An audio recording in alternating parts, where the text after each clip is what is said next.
Me gustaría compartir con vosotros o enseñar a vosotros la palabra en Segundo de Crónicas, capítulo 5. Segundo libro de Crónicas, capítulo 5.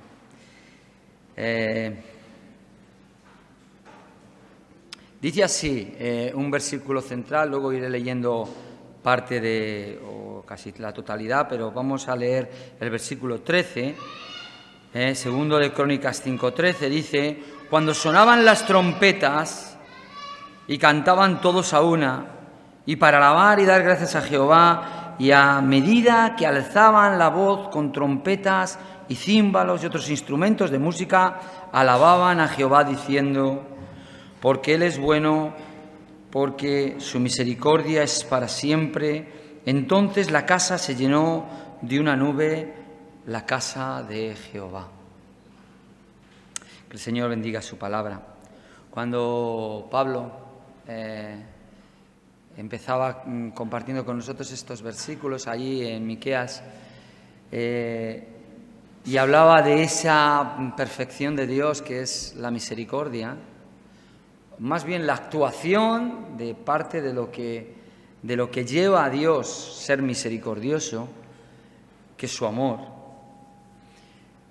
Estaba pensando yo cuánta guía tiene el Señor para llevarnos a lo que necesitamos, ¿no? Y yo estaba pensando esta mañana cuando estaba terminando de preparar todo esto, lo que os iba a enseñar, digo, pues todos sabemos de la misericordia de Dios. Y al escuchar al hermano que comentaba esto, yo decía, da lo mismo. Necesitamos una y otra vez conocer a nuestro Dios en profundidad. No se trata de salvo, santo y satisfecho. ¿Alguna vez habéis oído estas tres S's? Salvo, santo y satisfecho. Pues hay creyentes y podemos caer en ese error de conformarnos. Ya fuimos salvos, ya somos santos, aunque si nos miramos y nos examinamos detenidamente no lo somos, y ya estamos satisfechos con la vida cristiana. Y va David en el Salmo y dice: pues no estaré satisfecho hasta que despierte a tu semejanza. Y uno dice: wow, David sabía que la satisfacción y el esperar ya por completo es cuando uno está en la presencia de Dios. Romanos lo va a decir, que Él se ha propuesto en sí mismo santificarnos, pero no solo eso, sino glorificarnos. Ahí ya podemos estar satisfechos, porque allí ya no habrá pecado, allí ya no tendremos que ofender a Dios. Yo no sé cuánto te duele. Yo cada vez que intento, digo, voy a intentar vivir mejor, voy a ser un mejor cristiano. Y date, ¡bum!, tropiezo y golpe, y ves que has ofendido a este y a esta, y a lo mejor no tenías intención, y dijiste, hiciste, pensaste algo que no era lo que querías, o sí que querías un poco, y te das cuenta de cuán perverso es el corazón. De que cuando uno conoce al Señor, no vas a ir al cielo porque ahora ya eres bueno, no, sino vas a ir al cielo porque el Señor sigue ahí. Su gracia sigue ahí. Su promesa de estar con nosotros hasta el fin sigue ahí. Su propósito eterno en su soberanía de llevar a los salvados al cielo es firme. Y esta es nuestra confianza. No que ya somos cristianos, ya vamos mejorando, ya vamos avanzando, entonces esto garantiza que el cielo casi es seguro. No. La misericordia de Dios es la que nos sostiene. Porque el Señor decía a su pueblo: volveré a tener misericordia, allá en Miqueas. He tenido misericordia y volveré a tener misericordia. Si fuese que cuando ya Él ha tenido misericordia, ya hemos abrazado la misericordia del Señor y hemos abrazado el perdón del Señor, ya somos perfectos, ya hemos llegado a la meta, pues entonces ¿para qué va a tener misericordia más el Señor de nosotros? Pero el Señor, conociéndonos, Y sabiendo que el trabajo con nosotros es un trabajo de carpintero, o como diría en el Antiguo Testamento, un trabajo de orfebre, ¿no? El que hace los jarrones y que a veces el jarrón no queda bien y tiene que volver a arreglarlo un poco, y tiene que echarle, y tiene que arreglarle. Y ahí el alfarero trabajando con nosotros. ¿Hasta qué? ¿Hasta la perfección conseguida por el barro? El barro no consigue una perfección. Son las manos primorosas y perfectas del alfarero las que te pueden hacer un jarrón, ¿no?, de la dinastía Qin, ¿no? Jin o Qin. Es decir, mira, ahí tenemos un jarrón bien hecho. ¿Por qué quería compartir con vosotros Segundo de Crónicas? Porque cuando pasan estas cosas, cuando el Señor escucha desde el cielo a aquel pueblo decir: tú eres bueno, tu misericordia es para siempre, viene precedido de muchas cosas, ¿no?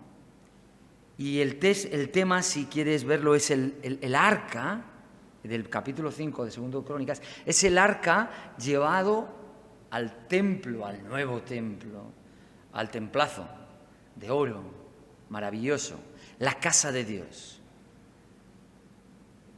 Y él está llevando, Salomón, con el pueblo, el arca que estaba allí en la tienda de campaña que había puesto David, el arca, aquel tabernáculo, menos tabernáculo poderoso y grande como el del templo, el del desierto, pero allí en una tiendecilla, allí desde el palacio del rey David se debía de ver aquella carpa con el arca allí, porque él la veía y tenía deseos de hacerle una casa a Dios. Y el arca es llevado, y cuando el arca es llevado, dice el texto: entonces Salomón, versículo 2, reunió en Jerusalén a los ancianos de Israel y a todos los principales de las tribus de los jefes y las familias de los hijos de Israel para que trajesen el arca del pacto de Jehová de la ciudad de David. Estaba en la ciudad de David en una tienda, que es Sión. Y se congregaron con el rey todos los varones de Israel para la fiesta solemne del mes séptimo. Vinieron pues todos los ancianos de Israel y los levitas, tomaron el arca y llevaron el arca y el tabernáculo de reunión y todos los utensilios del santuario que estaban en el tabernáculo. Los sacerdotes y los levitas lo llevaron, Y el rey Salomón y toda la congregación de Israel que se había reunido con él delante del arca sacrificaban ovejas y bueyes que por ser tantos no se pudieron contar ni numerar. Es decir, llevaban el arca, estamos pensando, el Señor es bueno, esto es lo que dijeron todos, y para siempre su misericordia. Entonces llevaban el arca al templo y en el camino sacrificaban sacrificios, holocaustos de paz, sacrificios por el pecado, sacrificios de gozo, sacrificios de júbilo, lo que quisieran. Allí había tantos que no fueron contados, todos los sacrificios que se hacían delante del arca. Me imagino que a medida que iba andando el arca no iban andando los sacrificios, se iban quedando atrás. ¿Os imagináis la escena? El arca, y delante de él hacían sacrificios, y el arca avanzaba, y más sacrificios, y el arca avanzaba. ¿Dónde iba el arca? El arca iba a su lugar. Así que vemos en la escena el arca llevado al templo y sacrificios delante del arca que quedaban detrás del arca cuando el arca pasaba. Pero no era solo eso. Dice, y los sacerdotes metieron el arca del pacto de Jehová en su lugar, en el santuario, en la casa, en el lugar santísimo, bajo las alas de los querubines. Pues los querubines, los que sepan cómo estaban colocados, los querubines extendían las alas sobre el lugar del arca y los querubines cubrían por encima así el arca con sus barras, como sus barras. Hicieron salir las barras de modo que se viesen las cabezas de las barras del arca delante del lugar santísimo, mas no se veía desde fuera. Y allí estaba hasta hoy, es decir, iban con unas barras de oro, ¿os acordáis? Era como se transportaba, y aquello se quedó allí. Los querubines estaban puestos uno enfrente mirando hacia el lugar santo, en el lugar santísimo mirando al lugar santo, extendidas sus alas, y allí pusieron el arca del pacto. El arca ya tenía sus querubines, si lo recordáis, tenía unos querubines que le cubrían el propiciatorio, ¿vale? Y las barras las dejaron dentro de puestas. Ya. Vale, seguimos. Santísimo, mas no se veían desde fuera, estaban allí cubiertas en el lugar hasta el día de hoy. En el arca no había más que las 2 tablas de Moisés que había puesto en Horeb, con las cuales Jehová había hecho pacto con los hijos de Israel cuando salieron de Egipto. Y cuando los sacerdotes salieron del santuario, porque todos los sacerdotes que se hallaron habían sido santificados y no guardaban sus turnos. Acordaos, en época de David, los sacerdotes fueron nombrados por turnos. Es decir, había tantos sacerdotes que se les había ordenado, pues cada cierto tiempo tenían sus turnos. Y había el turno del primer sacerdote, el turno del siguiente, el turno del siguiente. Vale. Y los levitas, cantores, todos los de Asaf, los de Hermán y los de Jedutum, juntamente con sus hijos y sus hermanos, vestidos de lino fino, estaban con címbalos y salterios y arpas al oriente del altar. Y con ellos 120 sacerdotes que tocaban trompetas, instrumentos, las guitarras, los címbalos, las cítaras. Cuando sonaban pues las trompetas y cantaban, así tenemos la tercera cosa, el arca yendo y depositada, sacrificios que se hacían delante pero al final quedaban detrás y el arca seguía hacia su lugar, y un pueblo que cantaba y tocaba la trompeta, y en un momento aquel pueblo dice: qué bueno es Dios, su misericordia es para siempre. ¿Y qué sucedió? Dice, si seguimos leyendo el versículo, que toda la nube llenó la casa, toda la nube. La gloria de Dios, Cabot, ¿no? En una ocasión alguien dijo, y Cabot, porque el arca había sido robada y la gloria de Dios es traspasada. Cabot significa peso o dignidad en el original, es decir, realmente lo que cuando alguien decía la gloria de Dios, decía el peso de Dios, la dignidad de Dios, en su idioma.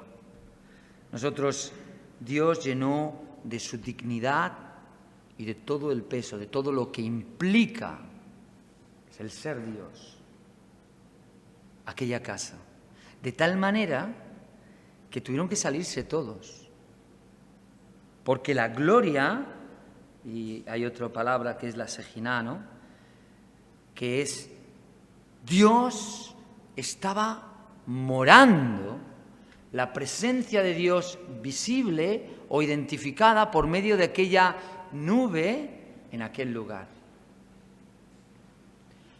David y Salomón dijeron, los cielos de los cielos no pueden contenerte. Salomón dijo, ¿cómo esta casa va a ser tu casa? Pero hay una frase, cuando dice que se llenó de nube, vuelve a repetir, la casa de Dios, esa se llenó de nube. No cualquier templo era la casa de Dios. Dios está en todos los lugares, pero no todos los lugares son la casa de Dios.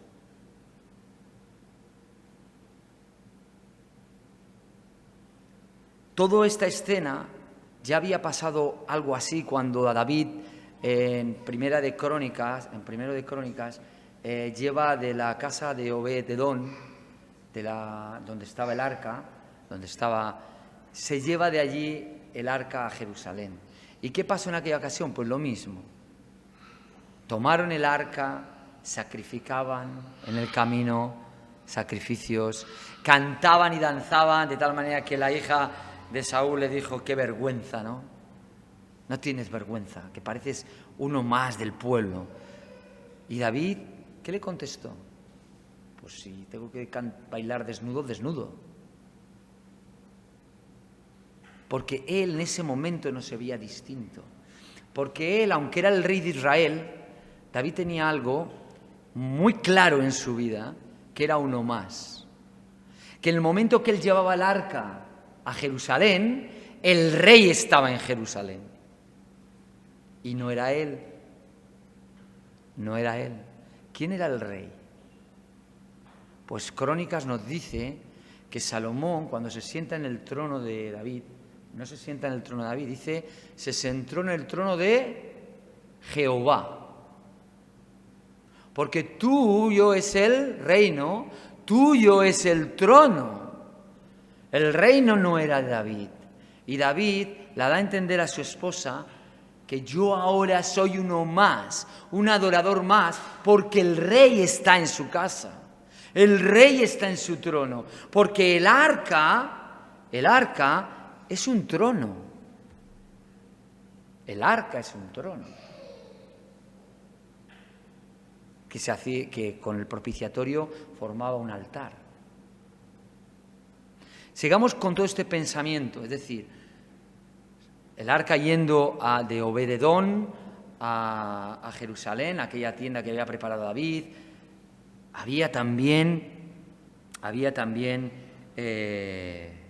venid conmigo a 1 de Crónicas 16, había también sacrificios, había también cánticos, y en un momento dado, leed conmigo en el 34, 16:34, cuando David está dando su salmo, el salmo para ensalzar a Dios, al rey que de verdad era el rey, él dice: aclamad a Jehová, porque Él es bueno, porque su misericordia es eterna. Oye, si de David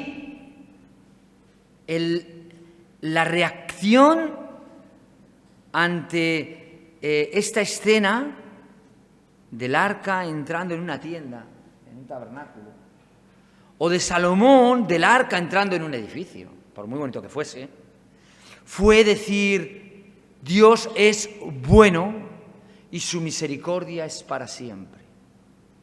David dijo eterna. Todo tiene que ver con lo que había también en el arca. ¿Qué había en el arca? El arca hemos dicho que es el trono de Dios, también es un propiciatorio arriba que hace también la de altar, no de altar para un sacrificio, sino para esparcir la sangre, ¿vale? La idea es que en el arca quedaban solo la ley. ¿Os lo habéis leído, lo habéis escuchado o lo estabais leyendo conmigo cuando hemos leído? En el arca, ¿qué había dentro del arca? Hombre, yo pensé que estaba la vara de Aarón que había reverdecido, ¿os acordáis? Eso estaba en el arca. Pues cuando Salomón la llevó no estaba. Había un pequeño jarrón con el maná. Pues no estaba. Todo eso son cosas circunstanciales de la historia de Israel. Pero había algo central que sí estaba. Eran las tablas de la ley de Moisés. El rey entra en su trono, en su casa, en su trono, Dios eterno, con sus exigencias de la ley, y el pueblo alaba ¿qué? La misericordia de Dios. David más adelante va a cantar en los salmos y va a decir en 6-7 ocasiones: Dios es bueno y su misericordia es para siempre. Si leemos ahí en los salmos, en los primeros versículos de varios de los salmos, tenemos esta verdad. Y luego el salmo 118, que empieza así y termina así: bueno es Jehová, su misericordia es para siempre. ¿Qué es la misericordia entonces de Dios? ¿Por qué es tan importante que cuando entra, la primera cosa que alguien dice a Dios, eres bueno y tu misericordia es para siempre? ¿Qué es lo que le llevó a decir esto? ¿Qué le dices tú al Señor? Cuando tú comprendiste tu situación, tu estado de perdido, de pecado, y el Señor vino a ti y te mostró su evangelio. Su evangelio son sus buenas noticias, donde en ese evangelio te manifiesta que hay gracia para ti. ¿Qué eran tus primeras palabras? ¿De agradecimiento? ¿De arrepentimiento? La misericordia, cuando alguien tiene misericordia de alguien, nos está hablando de que en ese alguien no hay ninguna posibilidad en sí mismo. El pueblo era el pueblo de Dios. El pueblo era un pueblo escogido, su especial tesoro. Aunque el Señor dijo nada diferente a otros pueblos, lo eligió porque Él quiso. Ya está. Pero sí que había una verdad, que había una ley que no cumplían, una ley que les era una carga y un lastre. Cuando ellos entran en Jerusalén con el arca, ellos se están dando cuenta que Dios tiene unas exigencias. Y en el arca, menciona el cronista en Segundo de Crónicas, que en ese arca estaba la ley. Y entonces aquellos hombres, aquellas mujeres, aquellos congregados dijeron, tu misericordia, Señor. ¿Qué es mejor que la vida? Su misericordia. ¿Qué es lo que triunfa sobre el justo juicio de Dios? El justo juicio de Dios es sobre nuestro pecado. Si yo soy pecador, merezco el justo juicio de Dios. ¿Pero qué triunfa sobre ese justo juicio? La misericordia. ¿Y en qué parámetros Dios se mueve para poder tener misericordia? ¿Porque Él quiere? Pues sí. Saltándose a la torera, diríamos, castizamente hablando, ¿la justicia? No. Porque es bien cierto Dios que es justo. Ellos no dijeron, tú que eres justo, ayúdanos contra nuestros enemigos. Esto lo dijeron muchas veces los judíos, muchísimas. Tú, véngate, y todas estas cosas. Pero ahí ya no dice eso. Ahí dicen, tú eres bueno. Es algo que tiene que introducirse en nuestro corazón. Yo comprendí el Evangelio cuando comprendí que Él era bueno. Que Él era bueno.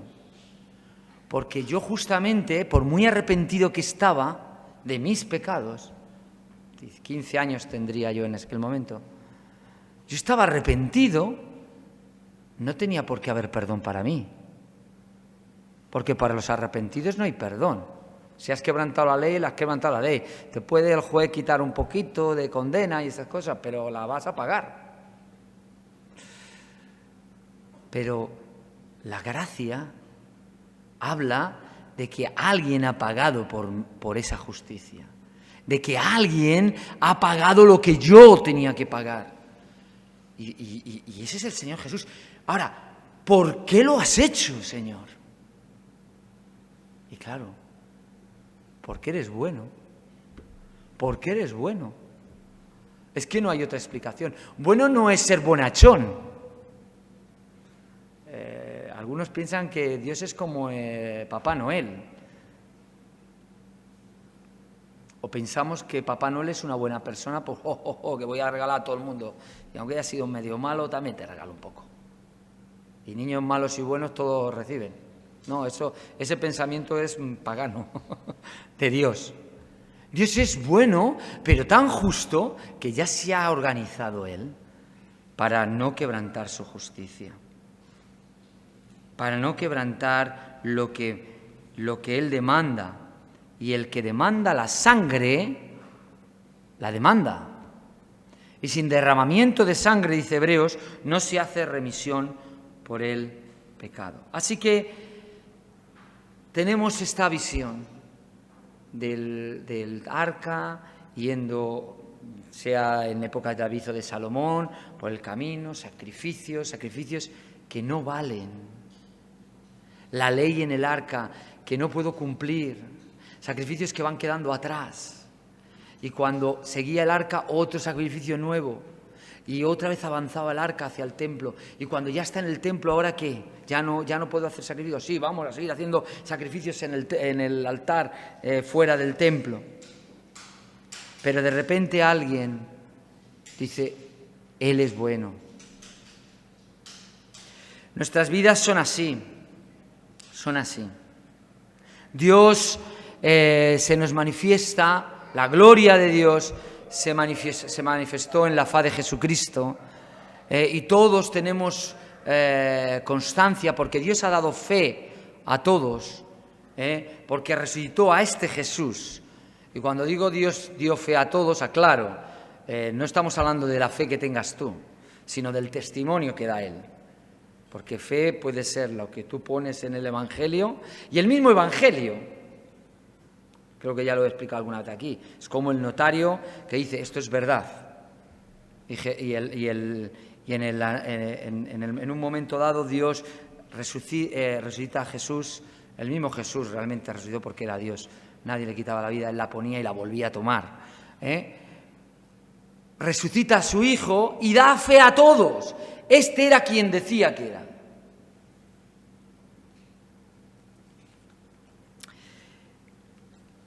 Ahora, todo esto que estamos viendo nos tiene que llevar a ciertas meditaciones en cuanto a que si Dios es misericordioso, su pueblo ¿cómo ha de ser?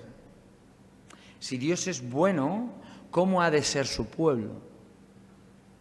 Porque si yo soy hijo de aquel que es bueno y misericordioso, tengo que dar luz o tengo que mostrar a los demás lo que mi Padre es. En un momento dice la Escritura, sed imitadores de Dios. ¿Cómo voy a imitar a Dios? Yo no puedo ser bueno hasta ese aspecto. Yo no puedo ser misericordioso, o sí, hasta ese aspecto. Yo no puedo dar la vida porque sería absurdo, no podría salvar a nadie. Pero sí podemos imitar sus formas, sus atributos en una forma práctica. El creyente ha de practicar aquello o ha de dar fruto de aquello que dice que es árbol. Lo hemos dicho muchas veces.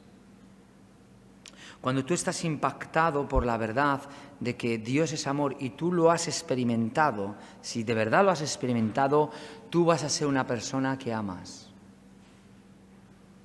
Porque Juan dice que cómo es posible que digas que amas a Dios si no amas al prójimo. No, dice Juan, el que tal hace no ha conocido a Dios. Y no, esto puede ser muy duro, pero es la verdad. Somos salvados no para simplemente, como he dicho al principio, estar salvos, santo y satisfecho, sino somos salvados para vivir un camino de buenas obras. Eso lo dice Pablo cuando habla de la fe. Nuestra salvación por fe, para andar por unas obras que Él preparó de antemano, unos actos. Cuando el arca entra en el tabernáculo, todo se llena de gloria. Mi pregunta es, ¿qué hay en tu vida? Porque te recuerdo que los que somos creyentes somos templo del Espíritu Santo. Y si Dios mora en nosotros, ¿se ve en nosotros algo de la gloria de Dios? ¿O es todo palabra? ¿O es todo religión? ¿O es todo una seriedad tal que no me puedo mover ni a derecha ni a izquierda porque ortodoxamente esto no es correcto, esto es correcto? Eso no importa. La corrección la hemos inventado nosotros con nuestra cultura. Nosotros tenemos un tipo de corrección. A mí no se me ocurriría coger a un inglés y darle una palmadita en la espalda. por lo menos antes, ahora ya no sé, imagino que ahora harán de todo. Pero yo no me imagino, yo qué sé, Jaime Stan, cuando le veía, yo no le decía, hombre Jaime, ¿qué tal? Pero oye, a más de uno de vosotros sí os he dado una palmada en la espalda. Porque es otra cultura, algo distinto. Habrá algunos hermanos que yo no puedo darle la mano, porque en su país es una reverencia, sobre todo en países asiáticos. Nosotros nos hemos inventado el protocolo, ¿no?, que se dice, la cultura o las formas. Pero hay una verdad que sí que es clara, que si Dios mora en nosotros, si mora en nosotros, en nuestras vidas tienen que cambiar absolutamente, tienen que verse en nosotros la gloria de Dios en algo. Este mundo no puede quedar sin luz. Si nosotros somos hijos del Altísimo y templos del Espíritu Santo, o eso decimos, y la gloria de Dios está en nosotros, no solamente por medio del Espíritu Santo que mora en nosotros. Jesús dijo en una ocasión que yo y el Padre haremos morada en Él. No es medio Dios o un tercio de Dios que mora en nosotros. Es el eterno Dios morando en el corazón. ¿Cómo es posible si los cielos ya... El templo tampoco podía abarcar la gloria de Dios, pero en el templo estaba la gloria de Dios. El templo no podía copar a Dios, pero Dios estaba en el templo. De tal manera que fue una tragedia el día que en Jeremías la gloria de Dios se levantó. ¿De dónde? De entre los querubines, donde estaba aquí, donde le estamos viendo ahora. Pues Él se levantó, se fue al dintel de la puerta, se fue a la ciudad y se fue hasta el monte de los olivos. Y Jeremías dijo, ¿qué es esto, Señor? Es como la gloria que vi al principio allí en el río Quebar. Y le dice el Señor, es que voy a abandonar. No es que voy a abandonar, estaba abandonando en ese momento aquel templo. Porque todo esto es figura. Esto que estamos leyendo en Crónicas es figura. Para que nosotros aprendamos de que el mismo Dios mora en nosotros. Cuando yo entiendo que Cristo, al pagar por mis pecados, ha perdonado mis pecados y mora en mí, de mí tiene que salir un agradecimiento tal de, porque eres bueno, porque tu misericordia es para siempre. Y esto tiene que transformar de una nuestras vidas. No podemos quedar iguales, hermanos. Hay muchos problemas en la vida. La iglesia de nuestros días está muy mal, de mal en peor. Da lo mismo que tú digas, yo soy de esta denominación, de esta otra, me da lo mismo. Porque al final no te va a salvar la denominación. No te va a salvar la denominación, hermanos, ni la religión, ni la iglesia. Te va a salvar si eres salvo. Y la salvación solo se obtiene de una manera. Pero nosotros, y me incluyo, muchas veces en nuestra forma de tratar queremos decir que el arca puede ir al corazón del hombre, estoy hablando de manera figurada, es decir, Jesús puede entrar en el corazón de cualquier hombre por muchos medios distintos. Pero esto no es verdad, porque la verdad es que solo hay un camino, solo hay una verdad, solo hay una vida, solo hay un mediador entre Dios y los hombres, solo hay una manera de poder ser salvo. No hay otro nombre bajo el cielo dado a los hombres, solo en el nombre de Jesús. Este que hemos visto descender del cielo cuando leíamos Filipenses, el hermano ha leído, este Jesús es el que da vida. Y otra forma de creer, lo único que hace es, como hizo el pueblo, se paró el pueblo a jugar y a perder el tiempo en su religión, pero se olvidó de que cuando salgamos de las puertas, hermanos, nosotros nos llevamos el arca. En esta capilla, no sé, pues algún día, pues si se hace otra capilla, os iréis a otra capilla. Aquí nadie ha traído un arca, en la iglesia romana sí, En el sagrario está Cristo, ¿eh? Os lo digo, no es verdad, pero os lo digo que eso pasa. Y en los altares de la mayoría de las catedrales hay el huesecico de Santa no sé qué, de San no sé quién y de Pepitín, ¿vale? Para hacerlo santo aquel lugar. Pero aquí nadie ha traído aquí y ha puesto un arca y ahora aquí está Dios. Aquí, hermanos, está Dios porque estáis vosotros. Porque vosotros, yo, somos el templo del Espíritu Santo. Nosotros somos la iglesia. Cuando un hermano, hay en muchos países que están en persecución, está solo en una cárcel, él sabe que está en el mismo templo, porque Él es el templo y Dios está allí. No necesita una capilla, no necesita un lugar reunirse, no necesita nada. Está Dios. Y eso le hace decirle, tú, Señor, eres bueno. Cuando adoramos, hermanos, estos hombres les surgió una adoración real. Vieron la realidad de que Dios, con toda su ley allí en aquella arca, todavía manifestaba su gloria, su perdón, su amor. Podían decir, es porque es bueno, no por la ley. Es porque es bueno, no por los sacrificios que hemos hecho. Es porque es bueno, no porque estemos cantando. Es porque Él es bueno, porque su misericordia es para siempre. Esto no va de que quién ha cumplido mejor la ley de todos los que estamos aquí. Es que Él sigue teniendo misericordia de nosotros porque le ha dado la gana.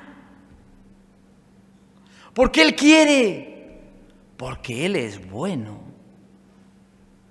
Y eso nos tiene que confortar. Porque no depende del que corre. Si dependiese mi salvación de que voy ahora mejor en la vida cristiana o de que edifico mejor las cosas de Dios, no depende del que corre. No depende del que edifica. Depende de Dios, que es el que está por la obra, por su obra, que somos nosotros. Su obra, Romanos capítulo 8 habla de esa obra. Todo lo que Él quiere hacer con el que se entrega voluntariamente a Él. Por eso dice, los que aman a Dios, los que se han entregado a Dios, porque han conocido el amor de Dios, como dice Juan, y se han entregado a ese amor, porque Dios nos ha amado primero y nosotros nos entregamos y creemos que la forma de salvarnos es esta. Entonces Dios dice, ahora yo voy a hacer todo lo que yo he preparado para los míos. Todo lo que yo he preparado para los que me aman. O como dice Efesios también, capítulo 1, dice, para todos aquellos que son fieles y santos, es decir, los que han sido salvados. Y de repente empieza a decir cosas que Él preparó ya en la eternidad, ¿eh? Esto no lo prepara de repente. Bueno, ahora te has convertido y ahora voy a preparar algo para ti. A ver, te voy a preparar algo. No. Él tiene todo preparado para que todo aquel que voluntariamente se crea en Él, para que todo aquel que sea un receptor de la gracia porque ha decidido que no quiere seguir luchando contra Dios, que quiere dejar que Dios le perdone, que quiere aceptar las condiciones de Dios, entonces Dios hace toda la obra, porque la obra es suya, ¿eh? Claro, Él no puede trabajar con un material que no sea suyo, ¿me entendéis? Todo lo que preparó en la eternidad está preparado solo para el material que es suyo. ¿Y cómo puedo ser material del Señor? Cree. Porque Cristo vino a este mundo. Aquel arca no vino solo para el tabernáculo para el templo de Israel. Cristo no ha venido solo a mi corazón cuando creí con 15 años en Él. No. Cristo va a ir a cualquier corazón que se lo pida, con el humilde y el quebrantado de espíritu. Tú te humillas, tú te quebrantas y Dios ha prometido que va a manifestarte toda su gracia, porque de tal manera nos ha amado, hermanos. Es el amor de Dios que ha movido a entregar a su Hijo, no solo por nuestros pecados, hermanos, por los que estamos aquí, no, por los que creyentes, no, por los de todo el mundo, dice Juan. Y Juan vio su gloria, ¿eh? Juan no estaba hablando de oídas, lo palpó, lo tocó, vio su gloria y comprendió que era el mismísimo Dios, el unigénito Hijo del Padre que está en el seno del Padre. Nadie puede estar en el seno de Dios si no es Dios.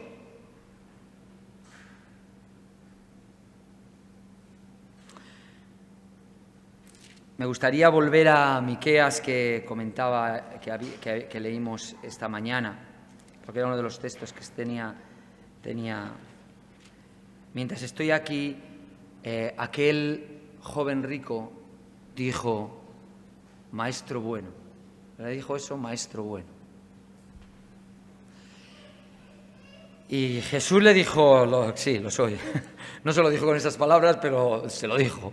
Claro, ¿por qué me llamas bueno? Es que tú también crees que yo soy el Hijo de Dios. Es que aquel joven también había descubierto, como Pedro, como algunos, que él era el Cristo, el Hijo del Dios viviente. Porque bueno solo es Dios. Ahora, si quieres heredar el reino de Dios, ¿qué le dijo que tenía que hacer?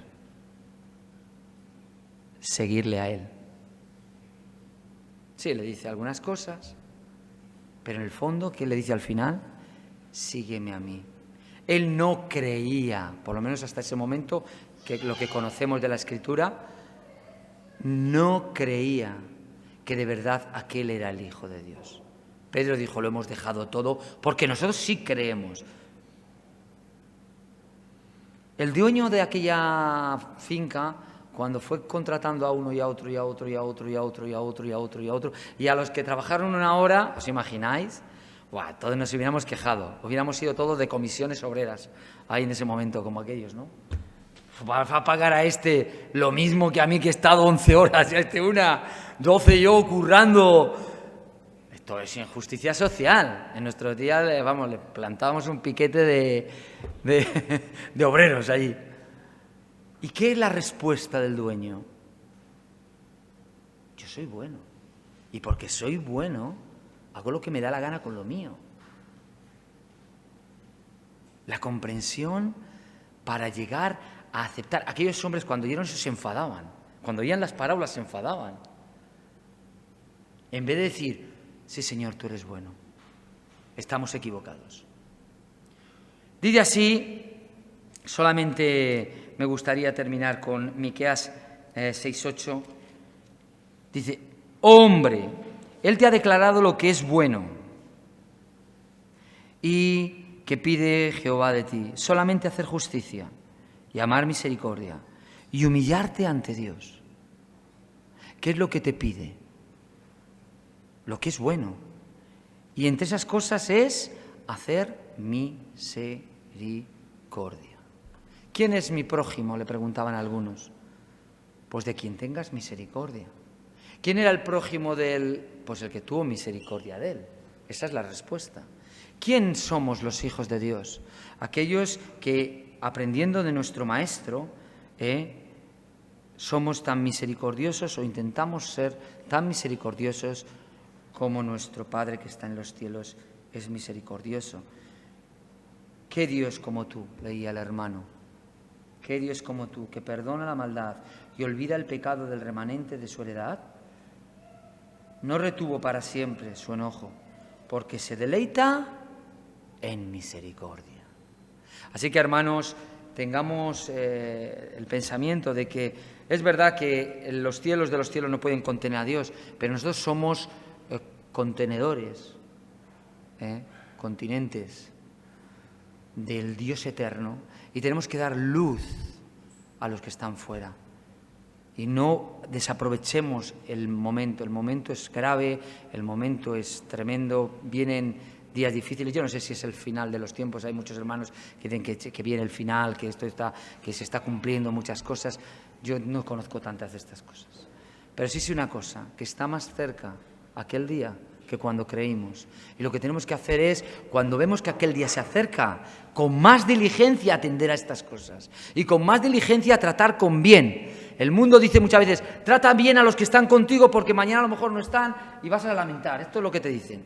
Y el Señor te dice, trata bien a todos los que están ahora, porque un día voy a pedir cuentas de esto. Así que nosotros, hermanos, hermanas, que podamos recordar que Dios es bueno, que su misericordia es para siempre y que nosotros tenemos al Dios eterno morando en nosotros. Que el Señor bendiga su palabra.